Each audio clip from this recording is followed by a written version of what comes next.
It's a Wellness Wednesday with Star Valley Health on SVI Media, and joined today with Dr. Hageman. Dr. Hageman, thanks so much for taking some time for us today discussing about women's health. Dr. Hageman, what are some of the recommended screenings that you would recommend for women to receive? Thank you very much for the opportunity. So regarding women's health, I think the recommended screenings that women need to think about is pap smears for screening for cervical cancer. Some of those guidelines changed in 2012. We no longer require women to come in or recommend women come in every single year for a pelvic exam and pap smear. But the pap smear can be every 3 to 5 years, starting at age 21, and generally continuing till the woman is about age 65. Oftentimes with the cervical cancer screening, we include HPV testing, which is not an additional test. We just add it to the order form, and if both the pap smear and the HPV test is negative, then a woman can wait 5 years between pap smears for cervical cancer screening. Another important topic when it comes to women's health for screening is mammograms. And again, some of those guidelines and recommendations have changed.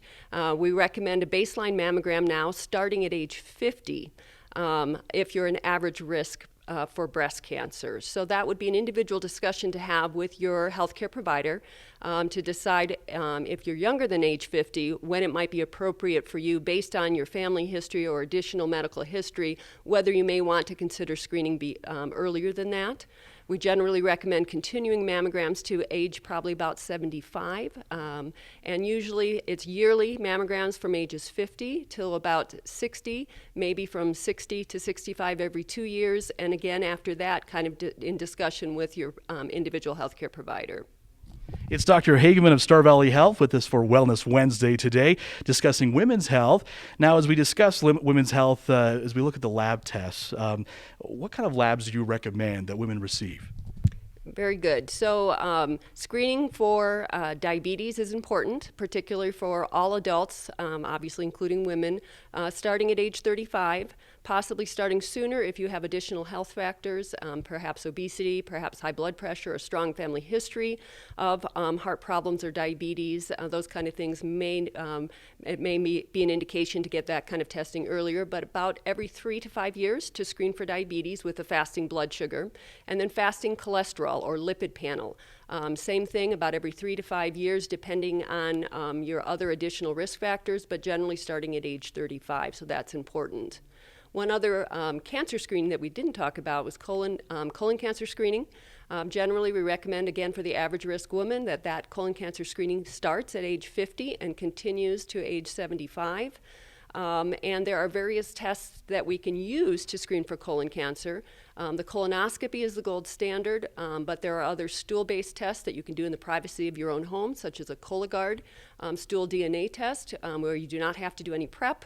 You don't have to stop any medications or have any special diet, and you can do it in the privacy of your own home.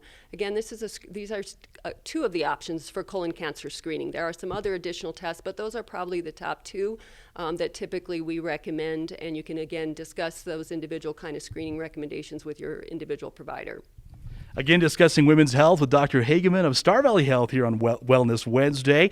Now, as we discuss vaccinations, there's some concern there. But what is your take on vaccinations for women's health? Vaccinations, now as we're quickly heading into influenza season, I do recommend influenza vaccine annually for all folks starting at age 6 months up until the end of life. So certainly women at all ages, influenza vaccine yearly is really important.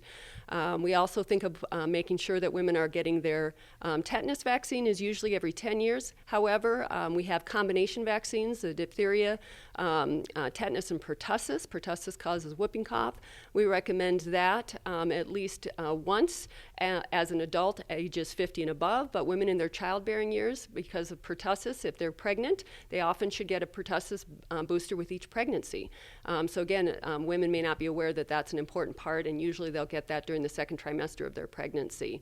So those are certainly the big ones that we need to think about. Additionally, for adults ages 50 and above, men and women, we need to think about the new shingles vaccine, Shingrix, that is actually approved for adults 50 and older.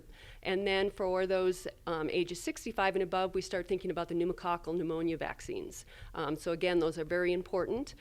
Additionally, there's options for hepatitis A and hepatitis B vaccines that can really be discussed throughout the lifespan. Dr. Hageman, now let's move to a different topic here as we discuss women's health and things that have been taking place in the last few months with the COVID-19 pandemic. A lot of stress being felt for women across the region, and with school back in session, but some opting to homeschool. A lot of stress for women right now. What can women do for their mental health, and at what point do you think they should seek help for their mental health? Oh, I think those are excellent questions. I'm really glad that you asked about that. So yes, critical times to be thinking about our own individual health as well. We can't take care of our family and our loved ones if we are ourselves suffering. And this is definitely a high stress, high anxiety time. Oftentimes women may be not only working outside the home, but now having kids at home and having to contemplate or continue homeschooling, trying to decide whether it's safe to send their kids back to school, as you touched upon, and maybe even also having older adults, maybe their in-laws or their own parents that are now also they're worried about their health. So what can we do? Things we need to remember is we have to take care of ourselves, getting enough sleep, trying to eat nutritious foods, getting outside, right? I know that our weather conditions rapidly change, but just getting outside at least 10, 15, ideally 30 minutes a day, going for that walk, whether it's by yourself, whether it's with your kids, whether it's with your dog. But I think that's a really important thing that we should always make sure we're taking time for. If there are other forms of exercise that you enjoy doing, by all means, now's the time to continue those things. But sometimes just getting outside, fresh air, allows you to kind of regroup and put things into perspective and helps us de-stress. So we can't neglect the self-care. I think that's critically important. Now, what do we do? When do we kind of think that maybe we need to be seeking additional help? Certainly if you're finding yourself in I'll say a funk, a depression, low mood, maybe more irritability, and those kind of moods are more pervasive, maybe more days out of the week than feeling good. You know, those might be times that you want to seek out a professional advice. And again, mental health is critical to physical health. There's really not, we really don't separate those things out anymore, which I think is really important and wonderful to realize. Just as we take care of folks with diabetes and high blood pressure, we also take care of folks with mental illness, including mood disorders, depression, anxiety, you name it. So when in doubt, if you're feeling sad, if you're finding that you're crying a lot, you're irritable, you're short-tempered with your spouse, with your kids, you know, and maybe just not finding joy like you used to, those might be times to reach out for help. Wonderful tips from Dr. Hageman of Star Valley Health here on Wellness Wednesday. Dr. Hageman, thanks again so much for your chat today. Anything else you'd like to share with us or any other thoughts you have regarding women's health? No, I think that I appreciate the opportunity, and obviously if you have individual questions that you might want to address specifically with your healthcare provider, you can always go in to see your doctor every year for your annual exam. It just may be that you don't have to have a pelvic exam every single year.